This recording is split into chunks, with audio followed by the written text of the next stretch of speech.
Existe uma realidade universal, sobre a qual a nossa sociedade raramente gosta de pensar, ou mesmo de conversar em mesas de jantar, sabe? É um assunto difícil. Um tabu, na verdade. Exato. É que após a perda de um ente querido, logo depois daquele choque inicial e bem no meio daquele luto mais profundo, surge sempre um inevitável e denso labirinto burocrático a ser enfrentado. E é um momento incrivelmente delicado. Muito. A vida inteira de uma pessoa, com todas as suas memórias, fotografias e complexidades emocionais, subitamente precisa ser traduzida em uma planilha. Sim, torna-se uma lista fria de bens, de direitos e, bom, muitas vezes de dívidas também. E é exatamente sobre esse cenário de transição que vamos falar na nossa imersão de hoje. É uma transição que pode ser profundamente dolorosa, sem dúvida, mas que é absolutamente necessária para organizar o mundo que fica. Com certeza. O material que trouxemos para nossa análise aprofundada de hoje foca justamente nas engrenagens legais que regem esse momento de ruptura. Um documento jurídico bem denso, não é? Muito detalhado. É um capítulo focado exclusivamente em sucessões, que destrincha as regras de inventário e partilha do ordenamento jurídico brasileiro. O objetivo dessa legislação não é causar mais dor, mas sim colocar ordem no caos. Ok, vamos desvendar isso, porque a palavra inventário costuma dar calafrios na maioria das pessoas. Dá mesmo. Soa como um processo interminável, caro e cheio de brigas familiares. A nossa missão nesta imersão é justamente traduzir todo esse juridiquês pesado em conceitos claros. Essa é a ideia. Queremos entender quais são as etapas obrigatórias que se seguem ao falecimento de alguém. E descobrir como a lei tenta equilibrar uma balança dificílima, né? A justiça na divisão entre parentes, a proteção do patrimônio e a garantia de que os credores vão receber o que lhes é devido. E o que é fascinante aqui é que conhecer essas regras de antemão funcionam como um verdadeiro escudo para as famílias. O direito sucessório existe para criar um mapa claro em um momento onde as emoções estão à flor da pele. E a racionalidade costuma desaparecer completamente nessas horas. Pois é, quando as pessoas desconhecem as regras do jogo, as expectativas emocionais batem de frente com a realidade jurídica. É exatamente nessa lacuna de conhecimento que a confusão se instala e as relações familiares se quebram. Faz todo sentido. Então, vamos começar pela fundação de tudo isso. O que é, na prática, o inventário? Lendo nosso material de origem, fica claro que não é apenas sentar na sala de estar e decidir quem fica com a casa de praia. Ou quem leva o carro antigo da família, exato. O texto conceitua o inventário como o procedimento destinado a apurar todo o patrimônio deixado pelo falecido. E, a propósito, o termo técnico que os advogados e juízes usam para a pessoa que partiu é de cujos. De cujos. Um jargão bem clássico. Então, o inventário é como se fosse um raio-x patrimonial, certo? Exatamente. É um procedimento de radiografia total, onde se relacionam, avaliam e liquidam os bens, os direitos e também as obrigações que ficaram. Ah, os boletos também entram nessa conta? Entram, com certeza. De acordo com o documento que estamos analisando, há 4 finalidades vitais para que essa engrenagem rode. A primeira, claro, é identificar exatamente a extensão desse patrimônio. Saber o que tem na mesa. Isso. A segunda é garantir o pagamento das dívidas deixadas. A terceira é calcular e recolher o imposto de transmissão, que a maioria conhece pela sigla ITCMD. E, por fim, a quarta finalidade é realizar a partilha em si, a entrega da herança aos sucessores. Mas há um detalhe no nosso material que soa quase insensível à primeira vista, sabe? O relógio começa a correr quase imediatamente. O prazo do artigo 611 do Código de Processo Civil. Esse mesmo.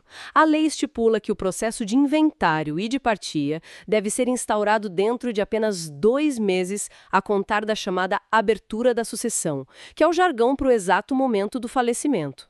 E, teoricamente, deve ser concluído nos 12 meses seguintes. É um cronograma apertado. Mas, peraí, 2 meses? Em 60 dias, as pessoas mal conseguiram processar o luto. Muitas vezes ainda estão lidando com a ausência no dia a dia e já precisam estar com advogados e papeladas em mãos?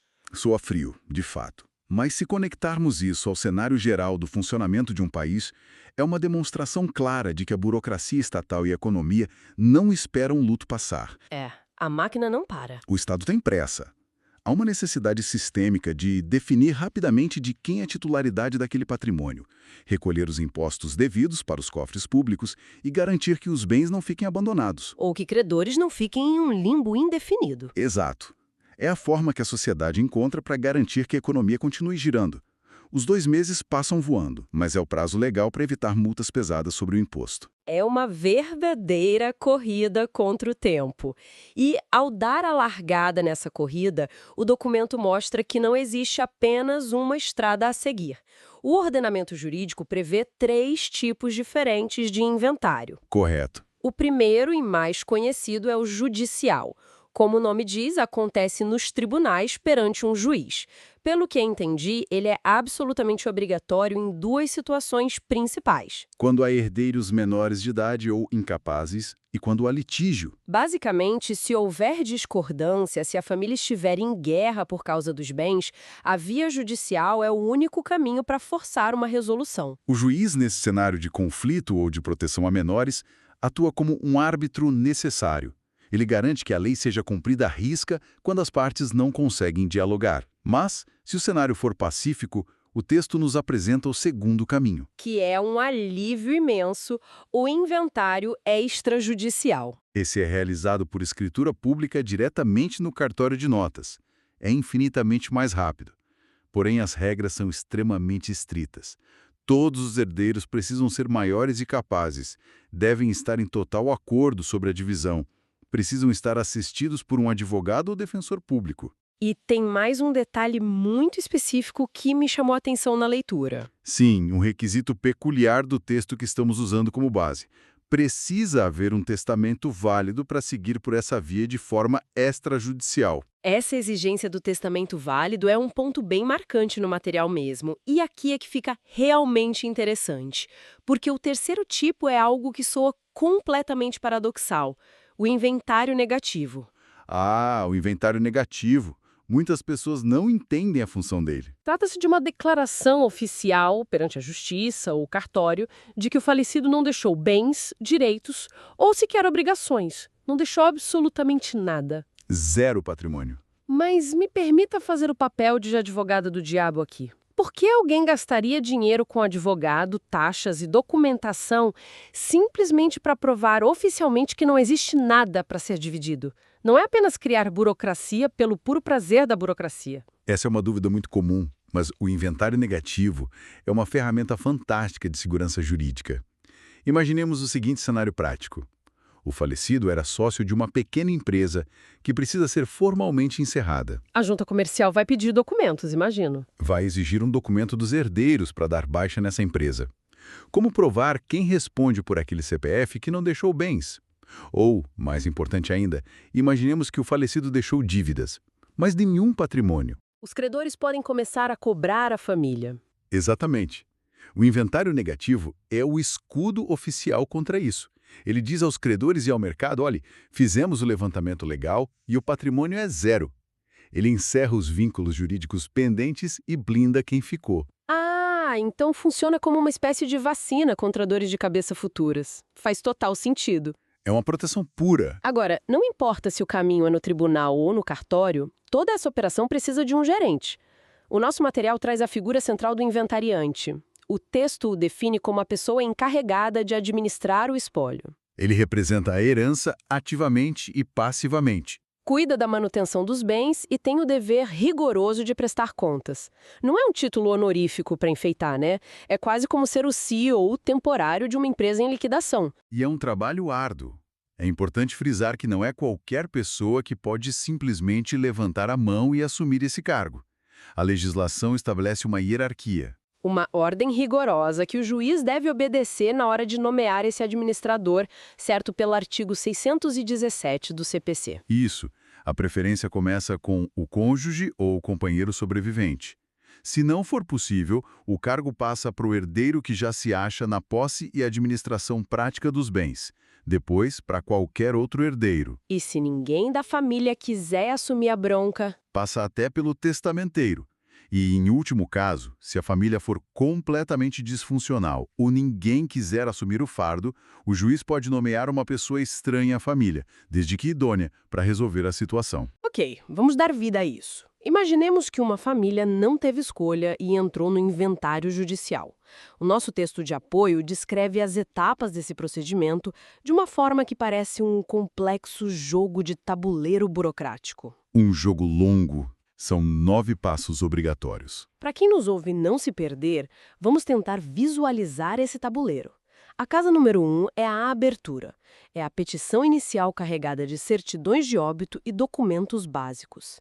A casa número 2 é a nomeação do inventariante, que acabamos de discutir. E o que acontece logo depois? Logo depois vem a casa 3, as primeiras declarações. É o momento em que o inventariante nomeado apresenta ao juiz o primeiro retrato oficial e completo da situação. Quem são os herdeiros, quais são os imóveis, as contas bancárias e as dívidas conhecidas. É a fotografia inicial do espólio.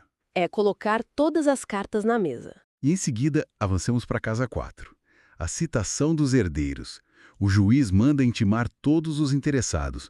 Ninguém pode ficar de fora dessa discussão, inclusive a Fazenda Pública e o Ministério Público, se houver menores envolvidos. E aí chegamos na casa 5, que é onde eu imagino que muita briga aconteça. A avaliação.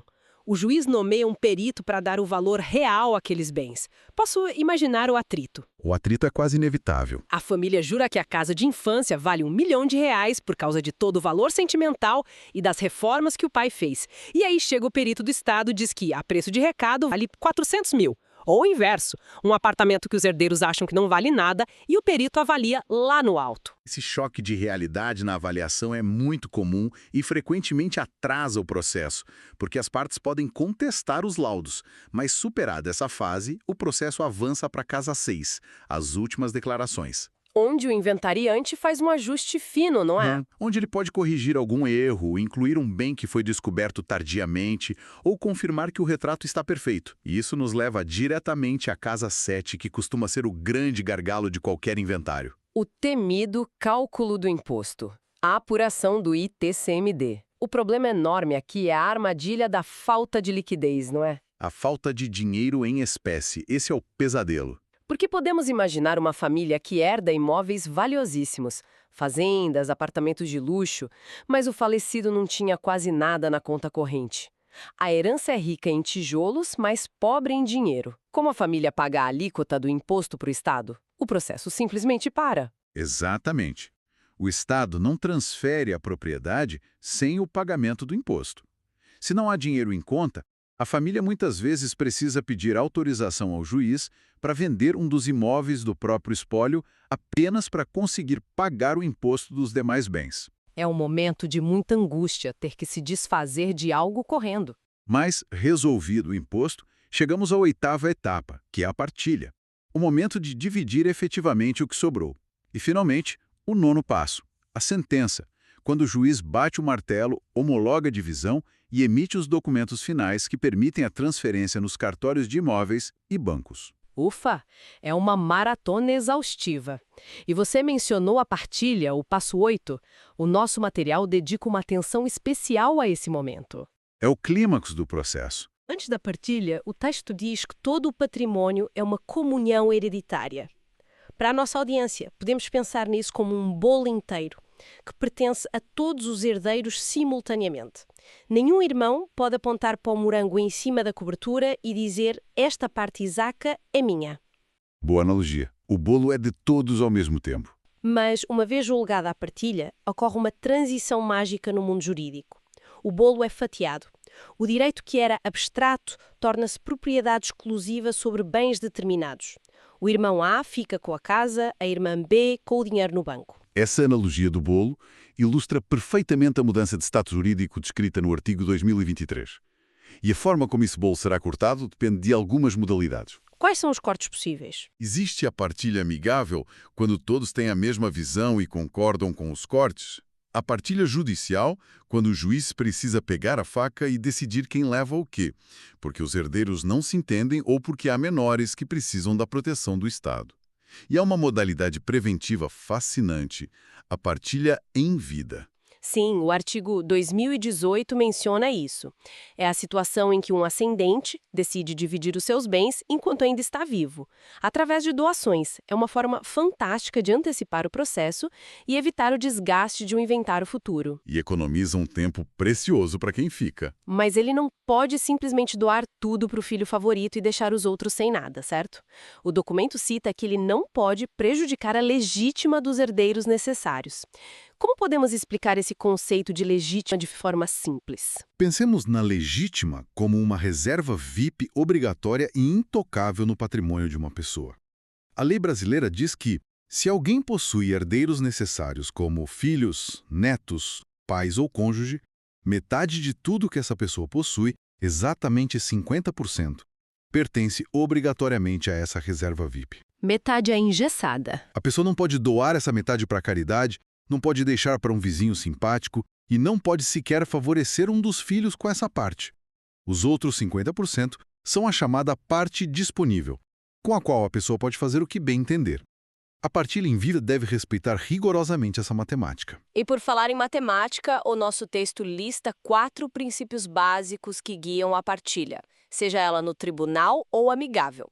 Primeiro, a igualdade. Garantir que herdeiros da mesma classe recebam fatias de valor igual. Segundo, a proporcionalidade. Sempre respeitando as cotas de cada um. O terceiro é super prático, a indivisibilidade.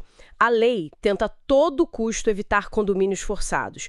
Deixar um único carro popular no nome de 3 irmãos que não se dão bem é a receita perfeita para o desastre. Sem dúvida, a justiça foge de criar esses nós. E o quarto princípio é justamente o respeito à legítima, que acabamos de explicar. E é quando esses princípios matemáticos tentam se aplicar ao mundo real e às emoções humanas que os grandes problemas surgem. Então, o que tudo isso significa quando a teoria encontra os dramas de família? O nosso texto de apoio entra em 2 conceitos que são verdadeiros roteiros de novela, das 9. A colação e a sonegação. Vamos montar um palco aqui? Vamos lá. Podemos imaginar um pai que tem 3 filhos. Há muitos anos, enquanto estava vivo e muito bem financeiramente, ele resolveu dar um apartamento de presente para apenas um desses filhos, o mais novo.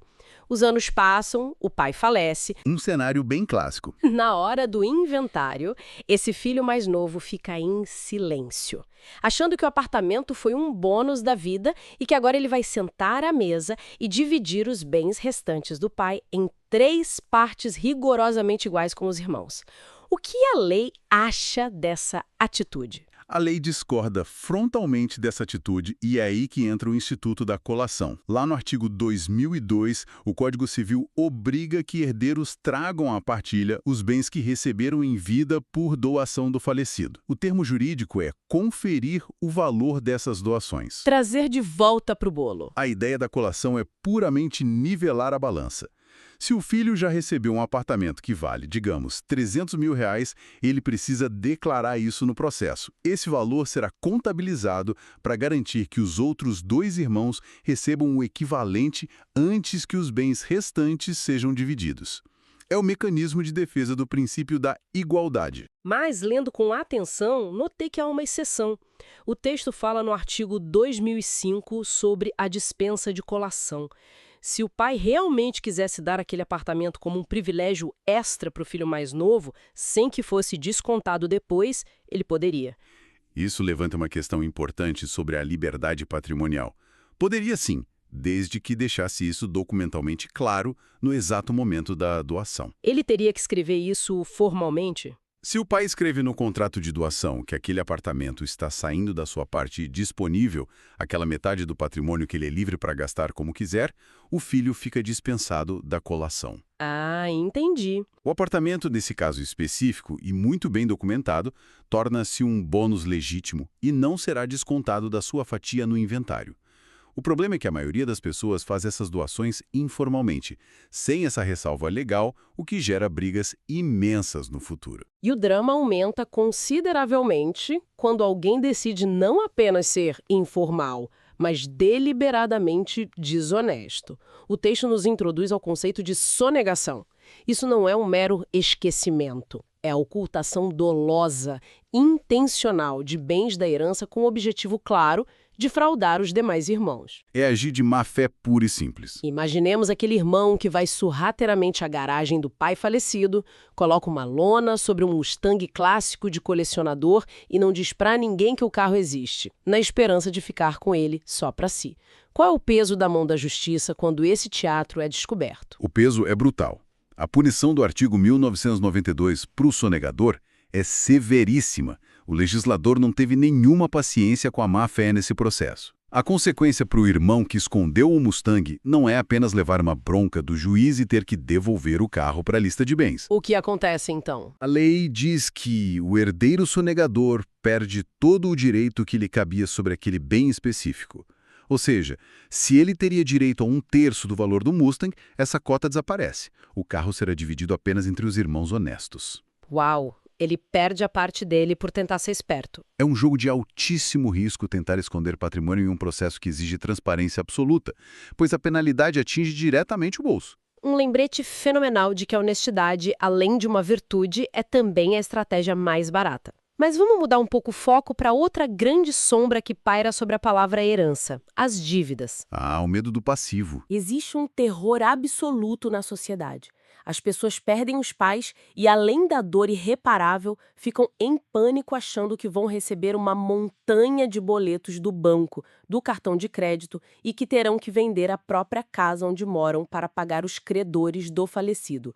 O nosso documento resolve essa velha pergunta de quem paga a conta de uma forma muito tranquilizadora, não é? Sem dúvida. Essa é uma das partes mais aliviadoras do direito sucessório. O texto explica a regra de ouro do artigo 1792, chamada intra vires hereditatis. Traduzindo do latim para o nosso dia a dia, isso significa que os herdeiros respondem pelas dívidas do falecido, sim, mas estritamente até o limite das forças da herança. O patrimônio pessoal de quem herda fica protegido. Fica intacto. É um cofre trancado e intocável. Se o falecido deixou 300 mil em dívidas com o banco, mas apenas 50 mil em bens, os credores vão pegar os 50 mil. E os 250 mil restantes são prejuízo exclusivo do banco. Ninguém herda dívida que ultrapasse o valor deixado. É um alívio enorme. Mas se o dinheiro não dá para pagar todo mundo, imagino que existe uma fila do pão. Uma ordem de quem recebe primeiro. E lendo o material, achei a prioridade dessa fila algo bastante humano. É uma estruturação muito reveladora sobre os valores da sociedade. A prioridade absoluta não é do sistema financeiro ou do governo. A preferência número 1 para recebimento são as despesas do funeral e os custos da última doença. O que faz todo sentido moralmente. Só depois que a dignidade da despedida e dos cuidados médicos é paga é que o Estado entra na fila para cobrar impostos atrasados. Depois vêm as dívidas com garantia, como hipotecas, e por último, os credores comuns, como os cartões de crédito. Para fechar as opções processuais que temos no nosso guia, o texto menciona uma espécie de via expressa para inventários mais simples, chamada de arrolamento. É um procedimento desenhado para ser muito mais célere e menos engessado. Correto. E o texto divide esse atalho em duas modalidades. O arrolamento sumário, que é aplicável a patrimônios de qualquer valor, desde que absolutamente todos os herdeiros sejam maiores, capazes e estejam em concordância total. E a segunda? A segunda é o arrolamento comum. O artigo 664 estipula que quando o valor total dos bens do espólio for pequeno, especificamente igual ou inferior a 1.000 salários mínimos, o inventário seguirá essa forma simplificada, mesmo que haja menores. É tão prático que sequer exige a assinatura daquele termo formal de compromisso pelo inventariante.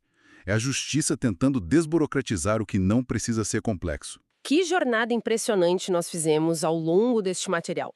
É hora de recapitularmos tudo que extraímos dessas fontes jurídicas. Esta nossa discussão de hoje nos mostrou que o processo de sucessão, longe de ser apenas uma papelada fria e sem sentido, é um mecanismo sofisticado de engenharia social criado para evitar o caos absoluto. Perfeitamente resumido. Vimos desde a frieza do relógio estatal, exigindo abertura em 2 meses, passando pelo drama da avaliação dos bens e pela armadilha do imposto sem liquidez. Vimos como a lei equilibra a balança com a colação, os perigos reais de se tentar esconder bens da família, sofrendo a pena de sonegação e, claro, o profundo alívio de saber que ninguém jamais precisará tirar do próprio bolso para pagar as dívidas deixadas por quem partiu. E se conectarmos isso ao cenário geral, fica muito claro por que mergulhar nesses conceitos é tão vital. Ter conhecimento prévio dessas regras e das etapas burocráticas não é apenas um exercício intelectual. É, na verdade, uma ferramenta poderosa de preservação das relações familiares. A corrosão dos laços entre irmãos acontece na imensa maioria das vezes quando o choque do luto se mistura com expectativas equivocadas sobre o que é justo. A ignorância sobre as regras gera o conflito. O mapa está traçado, o espaço para ressentimentos diminui drasticamente.